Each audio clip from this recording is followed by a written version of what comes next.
ما بعد السلام عليكم ورحمة الله وبركاته ومدوارين لپروردگار بخاطرنا وجوانكاني برحم ومهرباني خوي باراني برحمت بباريني بسر همو لا يكمان اللهم آمين.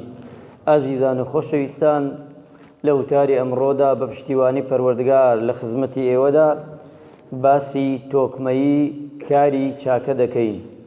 واتە ئینسان ئەگە کاری کرد هەر کردارێکی کرد لە دنیادا بە جوانی ئەنجامی بدە.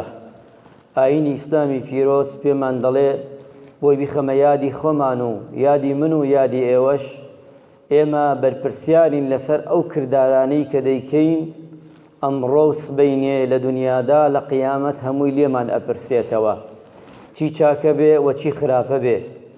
ئەبێ ئێمە ئاگامان لێبێ ئەو کارانە ئەو کردارانە کە دەیکەین ئەبێ زۆر وریابین، بە تایبەتی کردەوە چاکەکان، بە تایبەتی کاری خەڵکی ئەبێ زۆر وریابین. هەر کارێک لەژێر دەستمانە بێ و بتوانین ئەنجامی بدەین و کەم تەرخەمی تیا بکەین بە ئەندازەی مرۆڤەکان ئەو مرۆڤە گونەحبار و تاوانبارە ئەگە ئەنجامی نەدا. ئەبێ زۆر وریابین.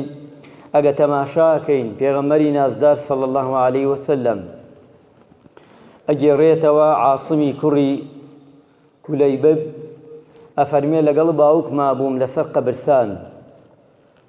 پێغەمبەری نازدارش صلی الله عليه وسلم لەوێ بوو، چاوەڕێمانە کرد جەنازەیەک کەسێک مردووە بینەنە گۆڕ بە خۆمان چۆن دەچین بۆ قەبرستان. قەبرەکە تەواو نەبوو، وتیان با جەنازەکە بێ.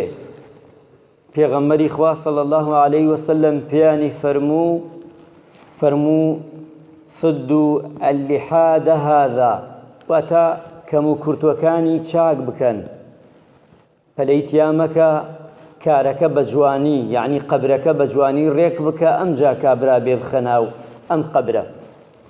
خۆ چاکردنی ئەو قەبرە نە سوودی هەیە بۆ ئەم مرۆڤە، نە قانجازی هەیە و نە زەرەری هەیە. بەڵام لەیرەدا پێغەمبەری خوا صلی الله عليه وسلم ئەمرەکە بەوانەی قەبرەکە هەڵئەکەنن. ئەمە قیسەیەکە و چیرۆکەکە، بەڵام هەمووی دەگرێتەوە مەبەستمان قەبرستان نییە. مەبەستمان پێغەمبەری خوا فەرمووی کارەکەتان بە جوانی ئەنجام بدەن. ئەگە سوودشی نەبێ بۆ کارەکەتان، قازاجی نەبێ بۆ ئەو مرۆڤە، چی خەیر بێ یان چی زەرەر بێ.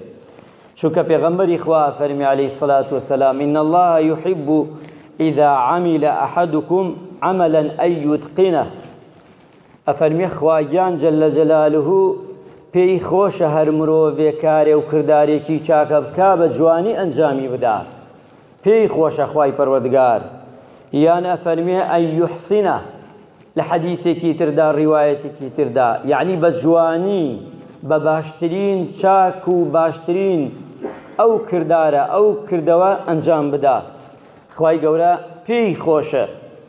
چونکە ئینسانی موسڵمان، ئینسانی ئیماندار لە دنیا هاتووینێمە هەموومان خەریکی کارین، هەموومان کردارەکەین، هەندێ بۆ خۆی هەندێ بۆ دەوروبەرێ. ئینسانی وا هەیە ئەگەر خۆی کردەوەکەی جوان نەبێ زەرەرە بەس بۆ تاکی خۆی، هەیە ئەگەر جوان نەبێ خراپ بێ زەرەرە بۆ خۆی و ماڵەکەی، هەیە نەخێر بەڵکو لەوە زیاترش هەیە زەرەرە بۆ خۆی و دایرەکەی، هەیە زەرەرە بۆ خۆی و شارەکەی، هەیە زەرەرە بۆ خۆی و وڵاتەکەی. بۆیە ئێمە ئەمڕۆ من و تۆ تێکەوتووین ئەمەیە، هەموومان کارەکانمان بە جوانی نابەینە سەر، بایەخی پێ نادەین، سێر بەرژەوەندی خۆمان دەکەین، قانزانجی بێ زوو قەڵەمەکەی لێ دەدەین، زوو ئەبێ بیبەن بۆرە و تەواو بێ. بەڵام قانزاجەکەی بۆ خۆم نەبێ ئیلا عەرقەلەیەکی بۆ دەدۆزمەوە، ئاسانە، ئیلا شتێکی بۆ دەدۆزمەوە بۆ ئەوەی ئەو کارە نەکرێ، چونکە قانزاجی منی تیانە. سێری ئەوە ناکا بەرژەوەندی خەڵکی بزان قانزاجی تیایان نا، نەکبەتی و قوربەسەری بۆ ئەو کەسەی ئەمڕۆ کە قەڵەمی بەدەستە. وەڵی هەر کارێک بێتە ژێر دەستی تۆ، ئەم قسەی من زیاتر بۆ ئەو کەسانەی کە قەڵەم بەدەستن، هەر کارێک بێتە ژێر دەستی تۆ خێر و باشە بێ بۆ خەڵک، وەڵڵاهی تۆ سەبەبی، تۆ هۆکاربی. ئەگەر نەیکەی ئەگەر لە ژێر دەستی ئەو قەڵەمە و ئەو ئیمزایەی تۆ کە دەیکەی 100 کەس زەرەرمەند بێ واللهی 100 گوناحت بۆ دەنووسرێ واللهی ئەگەر 1000 بێ 1000 گوناحە بۆ دەنووسرێ ئەمە لە دیوانی خوادا وا دەنووسرێ و لە قیامەتیشدا ڕات دەگرن بە ئەندازەی ئەو مرۆڤانە حەساب و کتابت لەگەڵا دەکەن تۆ سەبەب بووی تۆ هۆکار بووی کە شارێک کە وڵاتێک کە شوێنێ پێش نەکەوێت ئەو کاتە تۆ سەبەبی ڕئیسیت ئەبێ وریابین ئازیزان ئەمڕۆ لەسەر مێز زۆر خۆشە دانیشی بەڵام وریابن قیامەت هەیە خوا پشتی ئەو مێزە وەک پێشتی مێزەکە نییە ئەمە دوو حیساب و کتابی جیاوازە قەڵەم بەدەست بە غەیری قەڵەم بەدەست خوا حیسابی جیاوازە ئەگەر من کەسێکی عادی بم لەگەڵ تۆدا لە ژیاندا بژین ئەگە هەڵەیەکش بکەین ئەگەر کردارێکش بێ و قانجازی جێ زەرەرەکەی بۆ خۆمانە بەڵام قەڵەم بەدەستێ زەرەر بۆ خۆی بۆ ئەو شوێنەی و بۆ خەڵکێکی ترش لە پاڵی ئەودا زەرەر دەکات ئەگەر ئێمە هەمومان ئاوا بڕوانمانایە ژیان ناگەیە ئەم دەبەرە ژیان ناگەیە ئەم ساتەی کە من و تۆتیاین ئەبێ بایەق دەین بە کردەوەکانمان چونکە لە قیامەتە خوا سێ کردارەکە خوا سێر ناکە ڕەیس وڵاتی خوا سێر ناکە باڵەت بەرزە خوای جەلە جەلالوهو سێر ناکە باڵەت کورتە خوا سێر ناکە ساغی نەخۆشی جوانی بچووکی گەورەی کوڕی فڵانی فڵان حەشرەتی ئەمانە نییە لە تەرازووی خوادا بانگی کەن فڵانی کوڕی فڵان چۆن هاتیتەتە سەر دنیا ئاوای هیچت پێ نییە تەماشای کار و کردداری کەن بزان چۆنە ئەگە چاک بوو فریاد دەکەوێ ئەگە خراپ بوو بەخوایش فریاد ناکەوێ ئیلا ڕەحمەتی خۆی نەبێ ئیلا بەزەیی و میهرەبانی ئەڵڵا گیان نەبێ بۆیە ئەبێ وریابین مراجعەی خۆمان بکەین کار و کردارمان چۆنە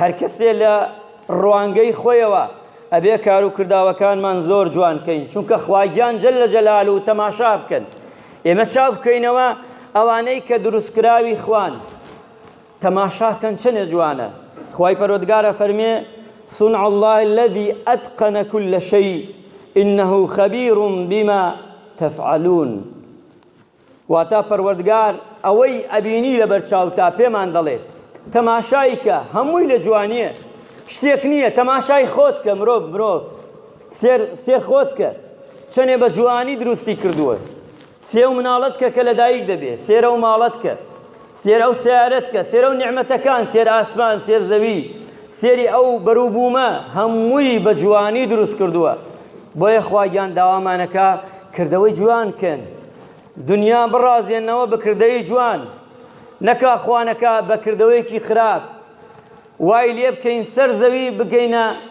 شوێنی خراپەکاری ئەگەر وابین ئەو کاتە خوای پەروەردگار ڕەحمان پێ ناکات لقد خلقنا الإنسان في أحسن تقويم ما ترى في خلق الرحمن من تفاوت فارجع البصر هل ترى من فطور پەروەردگار ئەمە چەند ئاەتێ لە خزمەتی جەنابتاندا تەماشان هەموو کار و کردارێک لە دینی ئیسلامە داوامان لێیەکا چی بکەین چاکە و چاکەکاریاتیا بکەین ئەنجامی دەین ئەگە چاک نەبێ خاڵس نەبێ بۆ خوا نەبێ خوا ناوێتی تەماشاکە بەندەیەک سەحابەیەک دێتە مزگەوتی ڕەسوول الله صلی الله عليه وسلم کاتێ نوێژ دەکات بەپەلە نوێژەکە پێغەمبەری خوا سەلام دەداتەوە دوو ڕکات سونەت دەکات و سەلام دەداتەوە پێغەمبەری خوا فەرمێ نوێژت نەکردۆ بڕۆ نوێژ کە دووبارەی دەکاتەوە هەر لەو شێوازە نوێژ دەکا پێغەمبەری نازدار صلی الله عليه وسلم پێی دەفەرمێ نوێژت نەکردووە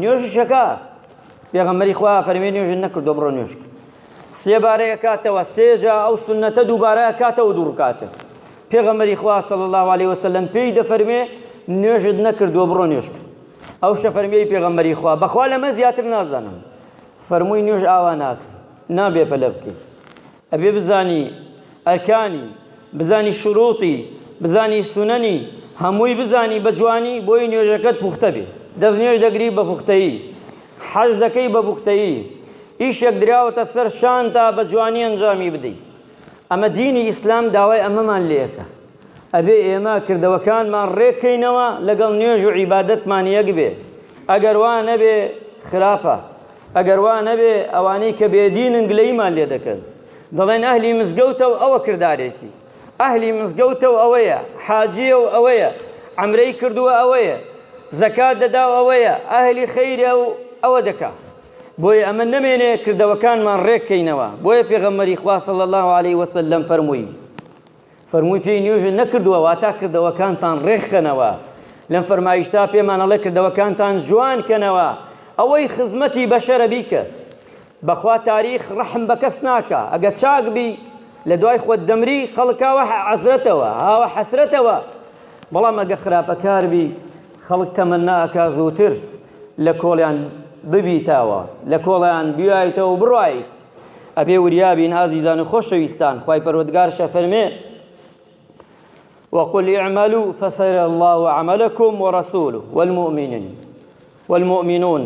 واتا تەماشا بکەی خوای پەروەردگار کاتێ ئینسان کار و کردارەکە خوای گەورە پێی خۆشە. کابرا هاتە خزمەتی پێغەمبەری خوا صلی الله علیه وسلم، یان لە حەدیسەکەی جبریلدا کە پرسی جبریل عەلەیهی سەلام لە پێغەمبەری خوا صلی الله علیه وسلم چاکە چییە؟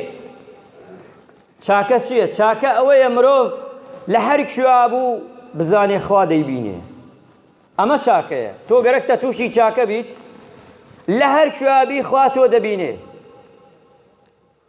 لە هەر کوێ بی حەزەکەی حەوت تەبەقەی زەوی بابێ، با ئەسمان بێ، بزانە هەر کردارێکەی مسقالە زەڕەیە چەندێکە مە بە چاو نابینرێ خوای جەلە جەلالوو دەیبینێ و دەینووسێ هەمووی وە دەداتەوە. بۆیە جبریل کاتێ پرسیار لە پێغەمبەری نازدارەکە صلی الله علیه وسلم چاکە چییە ئەی محەممەد؟ سەحابەکان فێر دەکا ئومەتەکەیشی فێرەکە هەتا قیامەت. پێغەمبەری خواشە فەرمێت چاکە ئەوەیە تعبد الله كأنك تراه. خوا وا عیبادەت و وا چاکەکاری بکەی کە خوای جەلە جەلالوو دەبینی. ئەمە یەکەمیان تەریقەی کێیە؟ پێغەمبەران پیاوچاکان ئەولیای خوا ئەمانن. ئەمانە گەنە ئەم دەرەجە وا عیبادەت دەکەن جەلە جەلالوو دەبینن. دووەمیان خوا بکاگە لە یەکەم نەبین لە دووەم بین.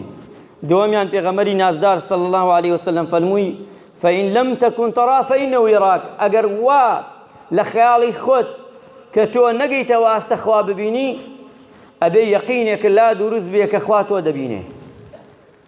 خوا ئەگەر ئێمە ئەم قاعیدە جێبەجێکەین کەس ئەتوانێ فێڵ بکە، کەس ئەتوانێ غەش بکە، کەس ئەتوانێ خراپە و خراپەکاری بکە بەگشتی ناتوانێت. ڕقابی خوامان لەسەر کەمە، بەعزەجار نەفسمان نزمە، نەفسمان کەمە، یان سێرەکەی شەیطان خەڵەتاندووی وا دەزانین ئەم کارە بکەین کە مرۆڤەکان نەزانن تەواو. نازانێ لە قیامەتە ئەم کردارەی کە ئەم شاردیەتەوە لە چەند بەندەیەکی فەقیر لە قیامەتە هەڵی دەسێنن کردارەکەی دەخوێنەوە. فڵانی ڕۆژی فڵان تۆ ئاوا پاشقولت دا فڵانی کوڕی فڵان، چاڵت کرد بۆ فڵانی کوڕی فڵان، غەیبەتی ئەوت کرد، ماڵی ئەوت دزی، فڵانت کرد، هەمووت پێ دەڵێن. ئەبێ وریابین ئازیزان و خۆشەویستان. ئەوەیشی بۆ خۆمان خۆشمانە ئەبێ بۆ خەڵکیمان خۆش بێ. پێغەمبەر گیانە فەرمی عەلەیهی سەلات وەسەلام ئەوەی بۆ خۆم خۆشە، حاڵی من باشە، حەزەکەم حاڵی هەمووتان باش بێ. کەسی حاڵی باشە حەزکە حاڵی هەمووی باش بێ. کەسی سیحەتی باشە حەزکە سیحەتی هەمووی باش بێ. کەسی خوا پێی داوە حەزکە خەڵک بێتی. هەمووی ئەبێ ئێمە وابین. ئەو کاتە ئێمە ئیمانداری ڕاستەقینەین. ئەگەر ئەوە نەبین خوا پەناماندا ئەبێ وریابین. ئەو کاتە ئیمانداری ڕاستەقینە نین. بە تایبەتی ئیشی عام ئازیزان خۆشەویستان، بە تایبەتی ئیشی گشتی. ئەگەر ئیشێکی گشتی هات بۆ ئەم شارە من سەبەب بم، وەڵاهی من بە ئەندازەی هەمووتان تاوانبارم. ئەبێ وریابین. شاری ئێمە زۆر داماوە، بۆیە من وتارەکانم تەرکیزەکەم لەسەر شاری ئێمە. ئەبێ ئێمە وەک هاوڵاتی ئامادە بین قوربانی بدەین بۆی شارەکەمان پێشکەوێ. لەسەری ئێمەوە ئەبێ ئەو دەسەڵاتدارانەی وا لەم شارەدایە ئەبێ ئەوان بە دەرەجە یەک ئامادە بن هەموو قوربانیەک بدەن بۆی کفری بچێتە پێشەوە. چونکە ئێمە لە لێواری مەرگین، ئەو لامان لێ داخراوە، ئەو لامان لێ داخراوە، ئەوەی هەمانە و نیمانە یەک ڕێمانەیە.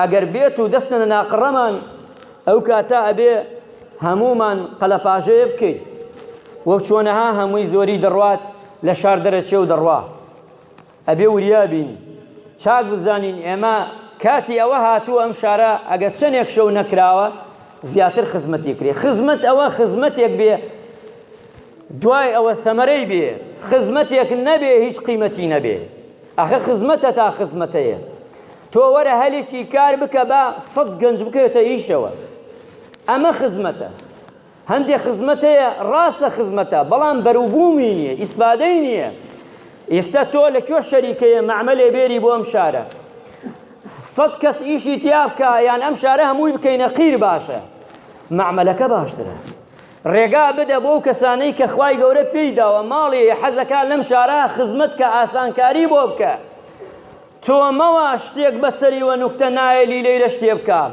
گەرێکێکی شتێ بکە ئەبێ تۆ دەستی بۆ درێژکەی دەستی بگری ڕێگای بۆ بکەیتەوە ئەیلا نا ئەولا نەک تۆ دەرگای لێداخەی نەیلی بە هیچ شتێ نەخێر ئەو شتانەی کە سوودی هەیە بۆ ئەم شارە ئەو شتانەی کە خەڵکی ئیسفادەیەکە ئێمە پێویستمان بە چییە بە هەلی کار بە شەریکەی دوان گەنجەکانمان بخاتە ئیشەوە بیشمان بە چییە بەوەیەکەوە ڕێکخراوە یارمەتیماندا 100 گەنج لەم شارە بتوانین هاوسەرگیری بۆ ئاسان بکەین مارەکەی بدەین ئەمە گرنگە ئازیزان و خۆشەویستان لەم شارە بتوانین نەخۆشخانەیەکی نمونەیمان هەبێ ئەمە گرنگە ئازیزان و خۆشەویستان لەم شارە بتوانین شوێنێکمان بێ میوانێکمان هات بۆ ئەم شارە لە ڕوومان بێ بیبین بۆ شوێنێ مناڵەکانمان وەک شتێک نەبێ بچێتە شارێکی تر وەک نەدوو بدی بێت و لە ڕوو جەنابتان هیچی نەدیوە شوێنێک بێ مناڵەکانمان بەحەسێتەوە شوێنێکی گەشتیاریمان هەبێ ئەمانەی گرنگە ئازیزان و خۆشەویستان ئەوە گرنگ نییە تۆ بە شتێکی کەم کەی کە سوود ناگەێنێ ڕاستە جوانیە ڕاستە چاکە بەڵام بەرهەمی نییە ئێمە لە دوای بەرهەمە گەڕین ئێستا تۆ ئەم شارە هەمووی بکە مزگەوت ئەگە بەرهەم نەبێ ئەگە وتاری واقعی نەبێ من چی بکەم لە مزگەوت من چی بکەم لەو مەلای مزگەوتە کە باسی واقع ناکا خەوتووە ئەمە چی سوودیە بۆ ژیانی من و تۆ هەر جومعە بێ و بیخاتە ڕێ و بڕۆ خوا حافیظ و تەواو ئەمە سوودی نابێ ئەبێ تۆ ئەوانەی کەوا نەخۆشە تۆ بێ چی بکەی دەوا بێری بیخەیتە سەر برینەکە چاکی بکەی هەمومان گەرێ وابین ئەگە وابین سەرکەوتوو دەبین دەچینە پێشەوە گەر وا نەبین ماوەیەکی تر تاقەت عیبادەتمانیش نامێنێ چونکە دینی ئیسلام ئەم دینەی من و تۆ کە هاتووی نیستە لە ماڵەوە تو هاتووی بۆ خێر هاتووی بۆ چاکە هاتووی چونکە ئێمە ئەمەنە سارد و سڕینتەوان تەنانەت لە عیبادەتشا تاقەتمان نییە جمعەکان پێغەمبەری خوا فەرمی عەلەیهی سەڵات وەسەلام هەر کەسێ سەعاتی یەکەم بێ وەکەوەیە گایە بکاتە خێر تو ئەتەوێ هەموو جمعەیە گایە بکەیتە خێر دەزوو وەرە بۆ مزگەوت ئەزانن هەموو خەڵکی وایە کەسی وایە جمعەکان دێ بۆ مزگەوت نەگایە هێلکەکەیشی دەست ناکەوێت هێلکەکەی دەست ناکەوێت کاتی مامۆستا ئەچێتە سەر مینبەر یەکەم وتار تەواو دەکا و دەکەوێتە ڕێژەر بگەینە نوێژەکە تەواو ئێوە کەی جمعە و جەماعەتە کورە خوا و عیبادەی تێی نایەت تۆ لە کۆڵی کەیتەوە بۆی خوا احتیاجی عیبادە و دوورکاتەکەی تۆی نییە هیچ باکی نییە نەک بە تۆ بە هەموو دنیا باکی نییە بۆ خۆت وەرە کە مامۆستا چووە سەر میبەر وتی ئەسەلامو عەلەیکوم ورەحمەت الله دەفتەری مەلایکەکان داخرێ ناوی تۆ لە ناو دەفتەرا تۆمار نەکراوە تۆ ئەبێ پێشی مامۆستا مەوجود بووی بۆیە دوو مەلایکە لە بەردەم دەرگای مزگەوتەکان ڕاوەستا و ناو تۆمار دەکەن ئەبێ ئێمە هەڵپەمان بێ بۆ قیامەتی خۆمان و بۆ دنیاش پێغەمبەری خوا فەرمی عەلەیهی سەڵات وەسەلام کۆتایی دێنم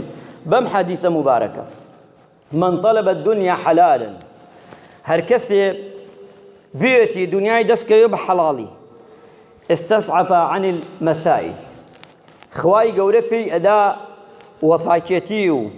وەپاکێتی خۆی و ماڵ و مناڵی پێدەدا یعنی لە ئیشی خراپە نەجاتی دەدا وسعى على أهله و ئەو ماڵە حەڵاڵە ئەوێتە بەڕەکەت بۆ ماڵ و مناڵی پێغەمبەری نازدارە فەرمی عەلەیهی سەڵات وەسەلام ئەبێتە بەڕەکەت بۆ ماڵ و مناڵی و ئەبێتە خێر و پاداش بۆ مرۆڤە کە پەیدا دەکا بۆ ماڵ و مناڵەکەی وتعاطف على جاره ئەو ماڵە حەڵاڵە ئەبێتە بەرەکەت بۆ دراوسێکەی تەماشاکە ماڵی حەڵاڵ چیەکە دەبێتە بەرەکەت بۆ دراوسێکەی بۆ گەڕەکەکەی لقي الله تعالى ئەم مرۆڤە کە ئەم ماڵە حەڵاڵی پەیدا کردووە بۆ ماڵ و مناڵی خۆی دەیخوا دەبێتە خێر و بەرەکەت بۆ ماڵەکەی و بۆ دەور و بەرەکەی ئەمجا کە دەگەیتە دیوانی خوا پێغەمبەر گیانە فەرمی عەلەیهی سەڵات وەسەلام دەنچاوی وەک مانگی چواردە ڕووناک دەبێتەوە لە دیوانی خوادا چونکە ماڵی حەڵاڵی پەیدا کردووە. خوای گەورە ڕەحم بە مولایەتمان بکە و عاقیبەت خێرمان بکە و لەشمان ساغ بکە. یا ڕەبی خوای لە تەپاڕین لە گوناحەکانمان خۆش یا ڕەبی عاقیبەت خێرمان بکەی. یا ڕەبی خوایە ڕەحممان پێ بکەی. یا ڕەبی خوای ڕەحم بە مولایەتمان بکەی ژیانمان خۆش بکەی. یا ڕەبی خوایە ژیانمان بە خۆشکەی. یا ڕەبی خوایە بارانی بە ڕەحمەت بارێنی بەسەرماندا دەرگای ئاسمانەکان بەرەکەت بکەیتەوە لە هەموو لایەکمان. خوایە دەرگای زەویمان بۆ بکەیتەوە. یا ڕەبی خوایە ئەو کەسەی یا ڕەبی بە ماڵەکەی خەڵک ئەخاتە سەر ئیش یارمەتی هەژار و نەدارەدا خوایە بۆ خاتری گەورەی خۆت یا ڕەبی خوایە کە دەستی هاوە دەستی فەقیر و هەژار و لێ قەوما و دەگرێت لە هەموو کات و ساتێکا بە تایبەتی تەنگانە خوای گەورە ماڵەکەی پڕ بەرەکەت بکە لە بەڵاو مصیبەت لای بدا خۆی و ماڵ و مناڵی. خوایە لەگەڵ پێغەمبەرە حەشری بکەی.